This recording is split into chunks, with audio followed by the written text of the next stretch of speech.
প্রিয় দর্শক, চ্যানেল 24 এর নিয়মিত আয়োজন ইসলামী ব্যাংক টুয়ার্ডস গ্রোথে আপনাদের স্বাগত। এই অনুষ্ঠানে আমরা কথা বলি সমসাময়িক অর্থনীতি ও ব্যবসা বাণিজ্যের নানা বিষয় নিয়ে। আপনাদের সাথে আছে আমি ফারুক মেহেদি। আর আজকের এই অনুষ্ঠানে অতিথি হিসেবে উপস্থিত রয়েছেন আবাসন খাতের সংগঠন রিহ্যাবের সভাপতি ও শামসুল আলামিন রিয়েল এস্টেটের ব্যবস্থাপনা পরিচালক শিল্প উদ্যোক্তা আলমগীর শামসুল আলামিন। আলমগীর শামসুল আলামিন, আপনাকে স্বাগত আমাদের এই অনুষ্ঠানে। দর্শক, আজকে আমরা মূলত আবাসন খাত ও অর্থনীতির অন্যান্য বিষয় নিয়ে কথা বলবো। তার আগে চলুন আজকের অতিথিকে নিয়ে তৈরি একটি প্রতিবেদন দেখে নিই। আলমগীর শামসুল আলামিন, ব্যবস্থাপনা পরিচালক শামসুল আলামিন রিয়েল এস্টেট লিমিটেড সহ একই পদে দায়িত্ব পালন করছেন আরো অন্তত 5টি প্রতিষ্ঠানের। এছাড়াও স্পিনিং মিলস, কটন মিলস, বীমা ও আর্থিক প্রতিষ্ঠান সহ পরিচালক হিসেবে নিযুক্ত আছেন আরো অন্তত 7টি প্রতিষ্ঠানে। সফল এই শিল্পোদ্যোক্তা ও ব্যবসায়ী নেতৃত্ব দিচ্ছেন আবাসন ব্যবসায়ীদের শীর্ষ সংগঠন রিহ্যাবের সভাপতি হিসেবে। দেশের জিডিপিতে 15% অবদান রাখা এই শিল্পকে চাঙ্গা করতে নিয়েছেন সময়োপযোগী নানা উদ্যোগ। জন্ম 1965 সালের নভেম্বর মাসে। বড় হয়েছেন রাজধানীর গুলশানে। মাধ্যমিক শিক্ষা শেষ করেন রেসিডেন্সিয়াল মডেলসে। এরপর ও লেভেল এবং এ লেভেল শেষ করেন যুক্তরাজ্যের মার্চিস্টন ক্যাসেল স্কুল থেকে, আর বিবিএ শেষ করেন যুক্তরাষ্ট্র থেকে।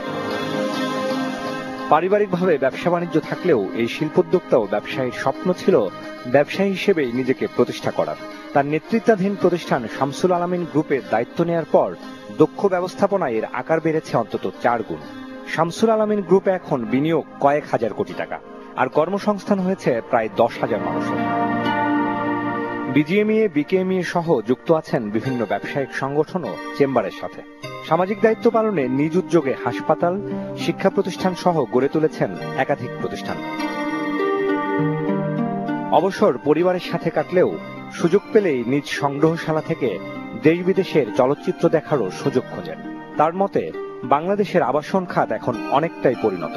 বেশি মানুষকে কম মূল্যে আবাসন সুবিধার আওতায় নিয়ে আসতে স্বল্প মূল্যে জমি, গৃহঋণের সহজলভ্যতা আর অবকাঠামো ব্যবস্থার উন্নয়ন করা গেলে দেশের আবাসন খাতকে সারা দেশেই ছড়িয়ে দেওয়া সম্ভব।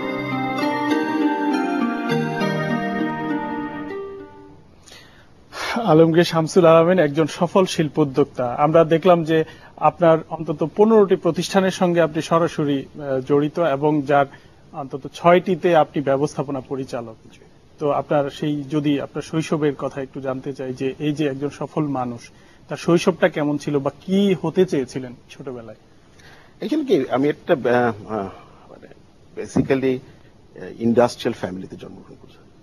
আমার বাবা পাকিস্তান আমলের থেকেই ইন্ডাস্ট্রিয়ালিস্ট ছিলেন, ফলে ছোটবেলা থেকেই ব্যবসায় আসবো এটাই ছিল মূল টার্গেট। ঠিক আছে, বাবাকে ব্যবসা করতে দেখেছি এবং ওনার সাফল্য আমরা দেখেছি। ফলে উনি ছিলেন আমাদের প্রেরণা এবং ওনার হাত ধরেই কিন্তু ব্যবসায় আসা। এবং ছোটবেলায় নর্মালি যা ঘটে, আমার বেলাও তাই ঘটেছে। স্কুল কলেজে পড়াশোনা করেছি। আমি বনানীতে একসময় ফুটবল খেলতাম, ওখানে ফুটবল ইনফ্যাক্ট সংগঠকও ছিলাম। রাজু একটা ক্লাব করেছিল, সেই ক্লাবের আমি ক্যাপ্টেনও ছিলাম এবং 3 বার ফুটবল চ্যাম্পিয়নও হয়েছি। স্পোর্টসের দিকে একটা মনোযোগ ছিল তখন ছিল। এবং পরবর্তীতে যখন স্কটল্যান্ডে চলে যাই স্কুলে, ওখানেও স্পোর্টসে অংশগ্রহণ করেছি এবং একটা পর্যায়ে রাগবি খেলতাম ওখানে স্কটল্যান্ডে। রেসিডেন্সিয়াল মডার্ন স্কুলে পড়লেন, এরপরে চলে গেলেন? জি, মডার্ন স্কুলে আমি ম্যাট্রিক পাস করার পরে অ্যাকচুয়ালি তো আমাদের ম্যাট্রিকুলেশন তো ওইখানে অ্যাকসেপ্ট করতো না, ফলে we had to study again. I have to do my O levels and A levels there again. তারপরে তো ইউনিভার্সিটি শেষ করলাম। ইউনিভার্সিটি শেষ করে তারপর দেশে ফিরে এসেছি। দেশে ফিরে এসে বাবার যে পারিবারিক ব্যবসা, সেই ব্যবসাতেই জয়েন করি। আপনার এই যে এতগুলো প্রতিষ্ঠানের সাফল্য, এর নেপথ্যটা আসলে কি? আপনারা পারিবারিক ভাবেই নেতৃত্ব দিচ্ছেন, আপনি আছেন, আপনার ভাই আছেন। আমরা 3 ভাই, আমি সহ আমরা 3 জন। তো এই যে সাফল্যের পেছনের কারণটা কি, গল্পটা কি, আসলে কিভাবে সম্ভব হলো এত বড় গ্রুপে পরিণত হওয়া? আমার বাবা জনাব শামসুল আলামিন অত্যন্ত নিষ্ঠার সাথে ব্যবসা পরিচালনা করতেন এবং ওনার যে রেপুটেশন ছিল সেটা আমাদেরকে যথেষ্টভাবে হেল্প করেছে। যেখানেই গিয়েছি, ব্যাংক বলেন, বীমা বলেন, যে কোনো সরকারি অফিস বলেন, যেখানেই গিয়েছি ওনাকে অত্যন্ত সম্মানের সাথে তারা গ্রহণ করতেন। ওনার সন্তান হিসাবে আমাদেরকে সেই সুযোগও তারা দিয়েছে, সেই সম্মান আমরা পেয়েছি। That was a big support for us. এবং এই যে এক্সপ্যানশন, তার জন্য ওনার যে গাইডেন্স, এবং উনি তো ইনফ্যাক্ট আমরা যখন ব্যবসায় আসার পরে তো উনি আমাদেরকে গাইড করেছেন, এবং আমরা এই যে ধীরে ধীরে গ্রুপটাকে বাড়িয়েছি, হ্যাঁ ওনার গাইডেন্সে কিন্তু বাড়ানো হয়েছে। ফলে উনি আমাদেরকে যথেষ্ট হেল্প করেছেন। এবং আর একটা অনেক দূরদর্শিতা ছিল ওনার। উনি দেখতেন যে এ দেশ কোন দিকে এগিয়ে যাবে। যেমন টেক্সটাইল, আজকে গার্মেন্টসে আমরা এত দূরে এগিয়ে এসেছি, এর জন্য কিন্তু বেসিক যে র মেটেরিয়াল, দূরদৃষ্টি একটা গুরুত্বপূর্ণ ভূমিকা ছিল। ডেফিনেটলি। আপনি কিন্তু যুক্তরাজ্যের থেকে উচ্চশিক্ষার জন্য আবার যুক্তরাষ্ট্র গিয়েছিলেন, এবং যুক্তরাষ্ট্র থেকে মানে দুইটা বড় দেশে পড়াশোনা করে কিন্তু আবার দেশেই ফিরে এসেছেন। তো আমরা দেখি যে আপনি কিন্তু একটা তৈরি অনেক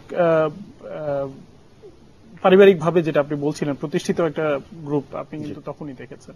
তো আমরা নর্মালি জানি যে আসলে তরুণরা যখন শুরু করে তার অনেক চ্যালেঞ্জ ফেস করতে হয়, বিশেষ করে অর্থায়ন একটি বড় চ্যালেঞ্জ।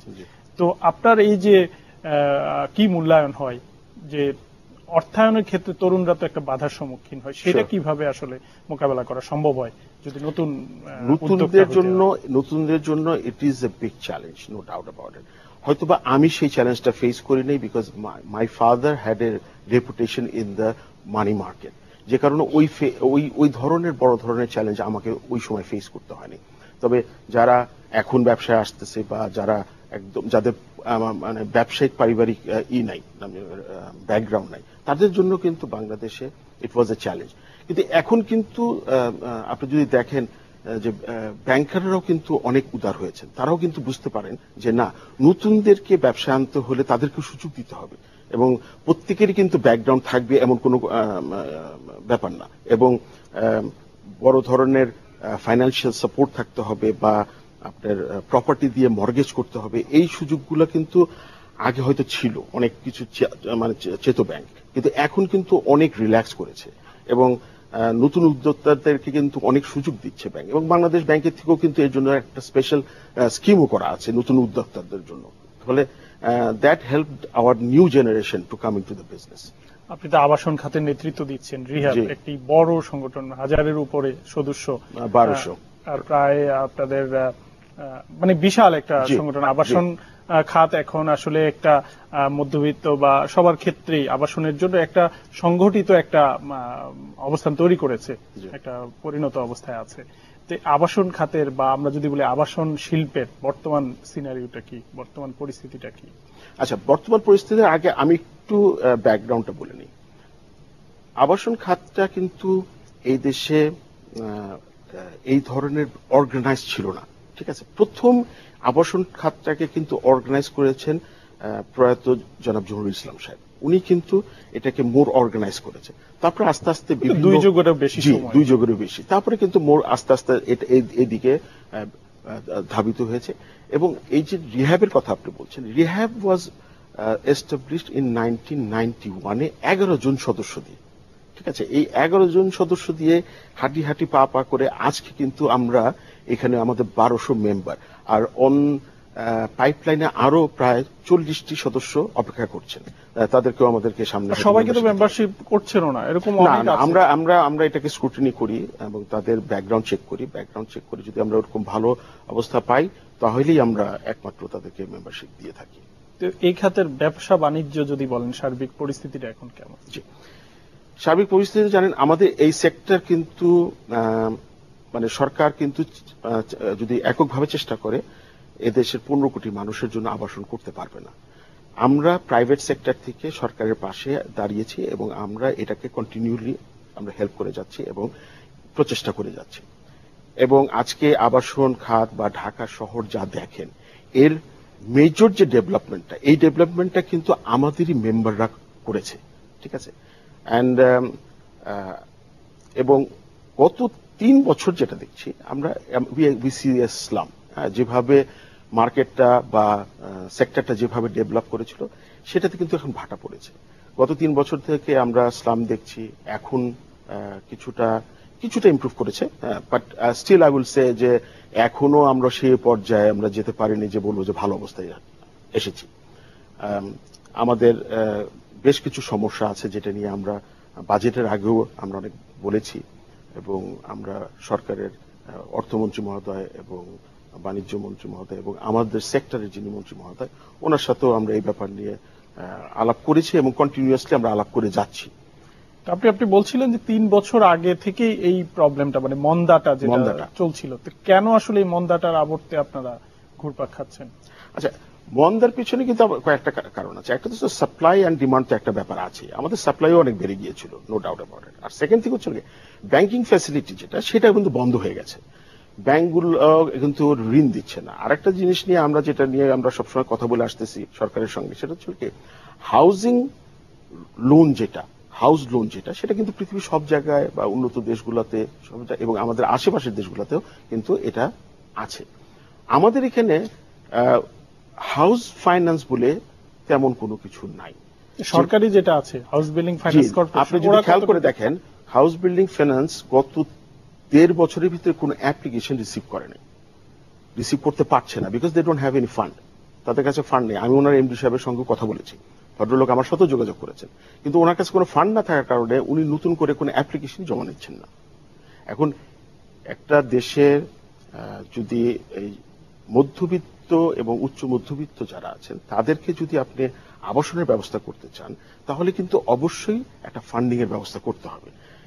ফান্ডিংটাকে মানে বাংলাদেশ ব্যাংক তো একটা সময় একটা মানে স্বল্প সুদে একটা রিফাইন্যান্সিং একটা স্কিম ছিল, সেটা বন্ধ হয়ে গেছে। এবং ওই স্কিম ব্যবহার করে বেশ কিছু মানে বিশেষ করে মধ্যবিত্ত এবং স্বল্প আয়ের মানুষ যারা, তারা কিন্তু বেশ কিছু আবাসন কিনতে সক্ষম হয়েছিল।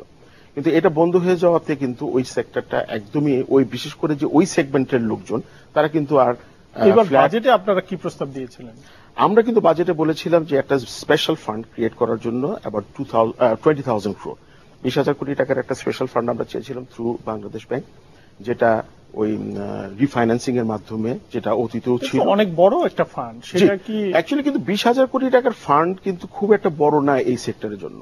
আপনি কিন্তু একটা সরকারের তো টাকা থাকতে হবে, সরকারের টাকা থাকতে পারে। হ্যাঁ, এটা কিন্তু কালেক্ট করার আরো কিন্তু উপায় আছে। কারণ সরকারকে যে ওইখান থেকে ফান্ড দিতে হবে বা সরকারের কোষাধ্যক্ষ থেকে যে ফান্ড দিতে হবে এমন কোনো কথা নেই। সেখানে ইচ্ছা করলে কিন্তু মানি মার্কেট থেকেও কিন্তু ক্যাপিটাল মার্কেট থেকেও কিন্তু ফান্ড নেওয়া যেতে পারে এবং বন্ড ইস্যু করেও এই টাকা উঠানো যেতে পারে, and that would be a good investment. এবং যারা এই বন্ড কিনবে তাদের জন্য কিন্তু লং টার্ম একটা ভালো ইনভেস্টমেন্টের সুযোগ থাকবে।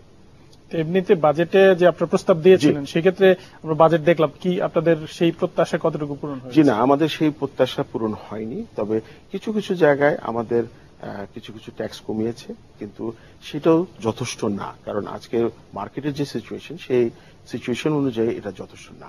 আমরা এই বিষয়গুলো নিয়ে আরো আলাপ করবো, একটা বিরতি নিচ্ছি। প্রিয় দর্শক, ইসলামী ব্যাংক টুয়ার্ডস গ্রোথের এই পর্যায়ে ছোট্ট একটা বিরতি নিচ্ছি, আমাদের সাথেই থাকুন।